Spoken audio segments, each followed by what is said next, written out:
নমস্কার, আমি ডক্টর বৈশালী রয়। আজকে আলোচনা করব যে আমরা যে হেয়ার ডাই লাগাই তার থেকে আমাদের কি কি সমস্যা হতে পারে। প্রথম কথাই, যখন যে কোনো হেয়ার ডাই যখন ইউজ করবেন, যদি সেটা কেমিক্যাল হয় স্পেশালি, তাহলে কানের পিছনে একটু লাগিয়ে রাখবেন ফর 24 আওয়ার্স। যেই কম্পোজিশনে আপনি ইউজ করতে চাইছেন ডাইটাকে, সেই কম্পোজিশনে কিন্তু লাগাবেন।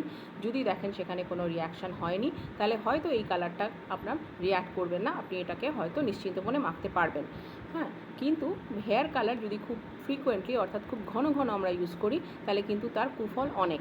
প্রথম কথাই হচ্ছে, হেয়ারের যে গোড়া সেটা উইক হয়ে যায়, হেয়ারের যে টেক্সচার সেটা নষ্ট হয়ে যায়, হেয়ার খুব ড্রাই হয়ে যেতে পারে এবং হেয়ার ফল প্রচুর পরিমাণে হতে পারে। এছাড়াও যে অ্যালার্জিক রিয়াকশানটা হতে পারে, কারণ বেশিরভাগ যে ডাইগুলো আমরা ইউজ করি সেগুলো তো কেমিক্যাল। হ্যাঁ, সেক্ষেত্রে কী কী হতে পারে, সেটা থেকে সাধারণ অ্যালার্জি হতে পারে। যেমন ধরুন, যেখানে আপনার লোকাল অ্যাপ্লিকেশন হচ্ছে স্ক্যাল্পে, সেখানে হয়তো কোনো একটা অ্যালার্জি হলো, র্যাশ হলো।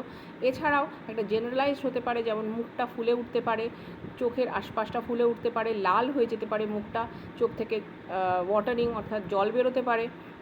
এবং শ্বাসকষ্টও অনেক ক্ষেত্রে হতে পারে। হ্যাঁ, এইগুলো কিন্তু হেয়ার ডাইয়ের একটা কুফল। অতএব মানে যতটা সম্ভব কম পরিমাণে আমরা চেষ্টা করব হেয়ার ডাইটাকে ইউজ করতে, তাহলে আমাদের হেয়ারটাও বাঁচবে, আর যে অ্যালার্জিক রিয়াকশানগুলো এর থেকে হতে পারে সেটা থেকেও আমরা রেহাই পাবো।